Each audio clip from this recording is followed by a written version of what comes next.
Shout out to J&J. So I just want to send a shout out to J&J Sports for having me once again. This is, episodes, man. You guys got a real good thing going on. Well, I thought we'd go ahead and take a look at dangerous sports. So, we've looked at unusual sports here, but I mean, these sports are sports. Most of them I probably wouldn't even want to do. Right. Number 15, we have street luging. So these are pretty much skateboard sleds that can go up to 90 miles an hour. And Damian Andrews. Is it kind of like going down the hill type of thing? Okay, I think I've seen something like that, yeah. The 101 miles per hour is the world record for unassisted street luge. That's Damian Andrews did that in 2017. And it's on concrete. That's dangerous, man. So, and they have no brakes. So my first question, what are they thinking? They're not taking that at all, James. I mean, I wouldn't do nothing like that. Because it's like, if you try to stop or if you need to stop, you're flying. And at that speed. So it's like, yeah. And then up next, so I've put 14 and 13 together. Yeah. And this is from Lines.com. And we've got American football and rugby. And I put these together because they're very similar sports. Football takes a lot of stuff from rugby. Yeah. So what do you think could be considered more dangerous? It sounds like rugby to me, but I say football. Yeah, I guess it just depends on, because like rugby, they've got no pads and all that, but it's just a different kind of game than football. Right. You've got all the concussions with football, but I don't know. I've also heard that there's a ton of concussions in rugby, but also soccer. Oh, yeah, definitely. Because, like, you don't have no protection, body to body, yeah. But then I guess in rugby, their body styles are a lot more similar because you could have maybe a 170-pound running back, and you could have a 300 to 400-pound defensive tackle trying to stop them. Right. And then whitewater rafting and bull riding are number 12 and number 11. And I put these together because I wanted to compare the two of them, which is more dangerous. Bull riding and then water rafting. What's water rafting? That's whitewater rafting, like going kind of down the canyon. Oh, okay. Dang, that's a hard one. I'm going to just say bull riding because I've seen it on TV. I've seen people get kicked in the face. And yeah, I'm not doing that. I definitely agree with you about the bull riding because, the bulls are trying to go after these people, whereas like the river's just kind of there. Right, so. You could really get hurt. I mean, if the horn hits you, you can really get hurt. And they don't wear protection or anything like that to. No, not really. Yeah. And then, so number 10 is MMA. And it does seem almost unfair for Lines.com to have this on the list because aren't fights already supposed to be dangerous? Dangerous, yeah. Like bloody, you know what I mean? That's just the more physical sport of boxing, really. You know what I mean? Well, yeah, and it could even be argued maybe boxing is the most dangerous sport because you're going to get hit in that sport. Right. It's one of those kind of... Mm-hmm. And then number 9, we've got big wave surfing. And so 100-foot waves. This is another, what are these people thinking kind of question. Man, I don't know. You know what I mean? Some people are just risk takers. They don't have a limit of risk, that they would do. So that's just something I wouldn't do. I can't even swim for real. So, yeah. I think surf-wise, I would be most afraid of sharks coming after me or something. Oh, yeah, exactly. Right. You're in the ocean. All of that, it just paranoid me. I'd just be paranoid. So then number 8, we've got NASCAR and really any car racing in general. Mm-hmm. And we're going to compare this to number 7's motocross or motorbike racing.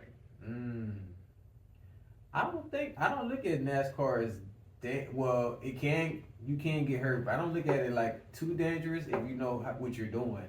And you said motorbike. I say the motorbike really because you're not, you're on a bike and it's like, yeah. Oh yeah, I completely agree with you. Flying, stuff like that. In NASCAR, they have all those safeties. Right, you're in the car, you got you okay. The Formula One cars are about 1,800 pounds compared to 3,300 pounds for NASCAR. Yeah. And they both go up to about 150 miles an hour. Yeah. But I agree with you about that motorbike racing or something. There have been 40 on-track deaths in the past years. Wow. And these motorcycle races go up to 120. Yeah, I've seen them, man. Like I've seen people flying off. Yeah, it's very dangerous. And then number 6, this was on the list, boxing. And there's actually been over 1,500 boxing related deaths since the 1880s. Yeah, I believe somebody died on a ref. They were saying Mike Tyson, but I don't quote me on that, you guys. They were saying he knocked somebody down on the ref in the match, and they didn't come back. But y'all let us know in the comments if that's true though. Yeah, it says in the last 10 years there have been over 20 deaths due to boxing injuries. So I'm kind of curious, how is this considered more dangerous than MMA? I would think MMA is more dangerous, you know, because it's like, you know, you pounding, you know what I mean? Boxing is kind of, they have the ref, you can't do too much. So it's like, I don't know, man. I think back in the day, boxing was different. They were getting away with a lot of stuff. Well, and then it's kind of a question of, do the gloves, you know, the added weight they of hold the weight gloves. of what, 40? Yeah. They hold a good weight on them too, so yeah, that makes sense. And then we've got free solo rock climbing. And actually, former Dallas Cowboys tight end Gavin Escobar and his friend died this way. And my question is, why go without a rope? Yeah, no, that's crazy. That's beyond insane. Without a rope, nothing. They didn't have nothing under him or nothing like that. No. I can see how, like, maybe the physical challenge is there, but I just feel like it's unnecessary to go without a rope. Kind of just, like, you know, it's like they already know the outcome of these things, so it's just like, why not just play it safe? And then we've got number 4 and number 3. So free skydiving and wingsuit flying, and so both jump out of both cliffs or airplanes to do this, and. I mean, you've tried indoor skydiving. Yeah. Oh man, it's crazy. But honestly, if you're just a daredevil I would do the skydiving, just, you know, because you'll get the real effect. Now, I'm not ready for that yet, but no, I definitely do the skydiving if you're ready. So you'd be interested in actually like Jumping real off, skydiving? Yeah, because I feel like once I do it and I'm kind of stick, I'll be good. You know, I feel okay. Yeah, I think the wingsuit flying could be fun too. That'd be interesting. Yeah. And then, so number 2 and number 1, we've got high altitude mountaineering, and number 1 is base jumping. So there is a 10% chance of dying if someone's going to try to summit one of the highest mountains in the Himalayas, like K2, Kilimanjaro. And the fatality list for base jumping, there have been 450 deaths since 1981. Wow. And actually, 37 people died in 2016 from doing this. And my question is, I'm kind of wondering, is it possible to combine the mountaineering and the wingsuits and then maybe just glide down for less deaths?